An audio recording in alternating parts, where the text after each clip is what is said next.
I was absolutely desperate to have children. It was one of the reasons why I'd gotten divorced. I wanted children, my husband didn't.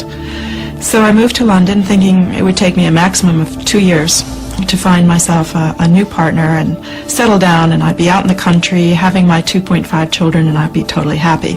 That was my plan. I was very good at making plans. So there I was. I had my osteopathic practice. I was seeing clients and I was stressed, frustrated, depressed.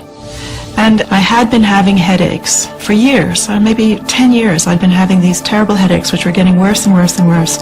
Sometimes they lasted as long as 5 days. I had a routine visit with my doctor, and the doctor found that my hormone level was very much out of balance and immediately suspected that I had a tumor.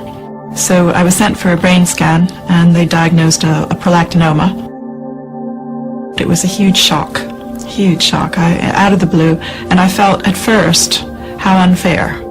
I went off to the medical library and started to learn everything I could about this tumor. And when I discovered that it caused infertility, I thought, that is so ironic.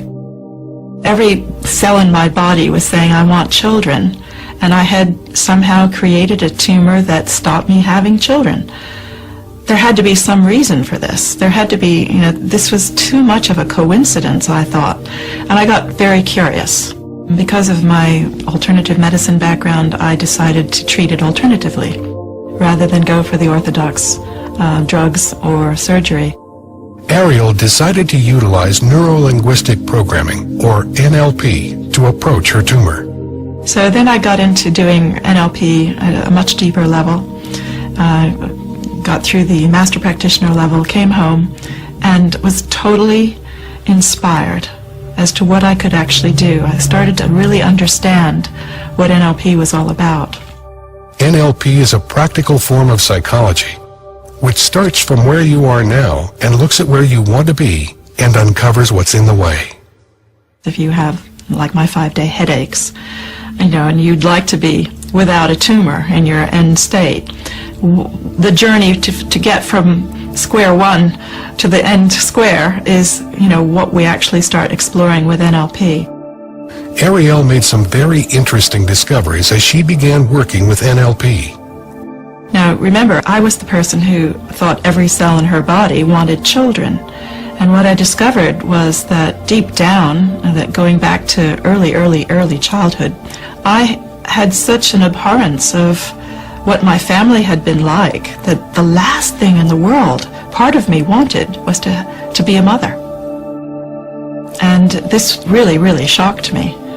I thought I wanted one thing, and in fact, an unconscious part of me was going in a completely different direction. And when I understood the reasons why it didn't want children and what it was based on, I was able to kind of let go of that and allow it to be the way it was, and at least to understand why I'd created a life that didn't go down that path.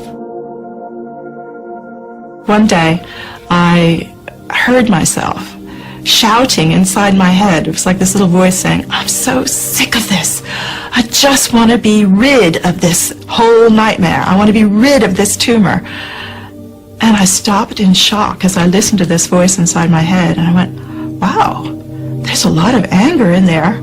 A lot of frustration. That's a lot of self-attack. If I'm attacking my tumor with all those thoughts of wanting to get rid of it, that's murderous. That can't be healing. And I had never looked at healing in that way. And I realized then that every thought I'd had was actually about making it go away. Now, that's a conflict. That's a huge inner conflict.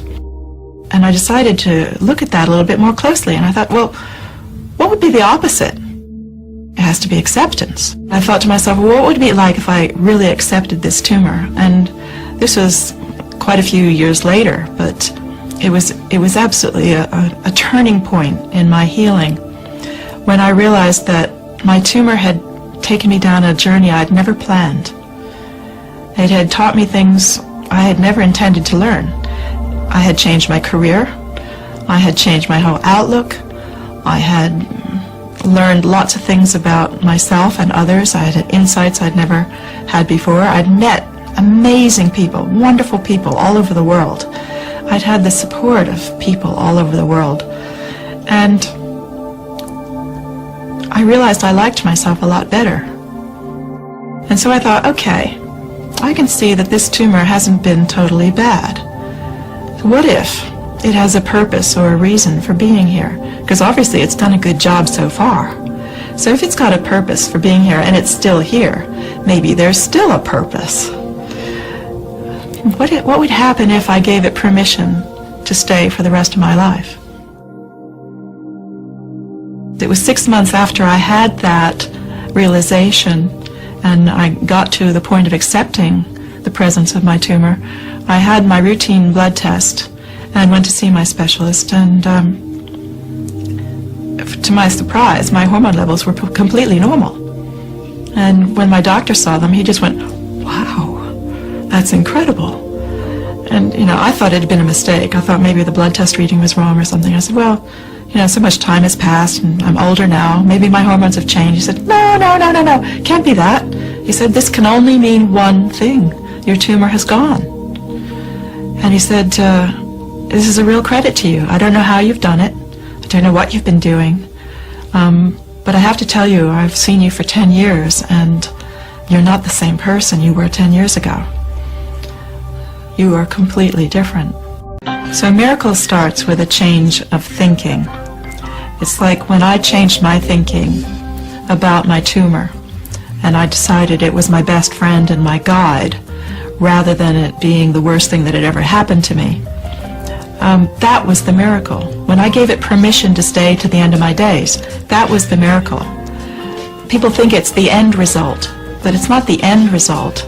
It's the change of thinking which leads to a completely different inner state.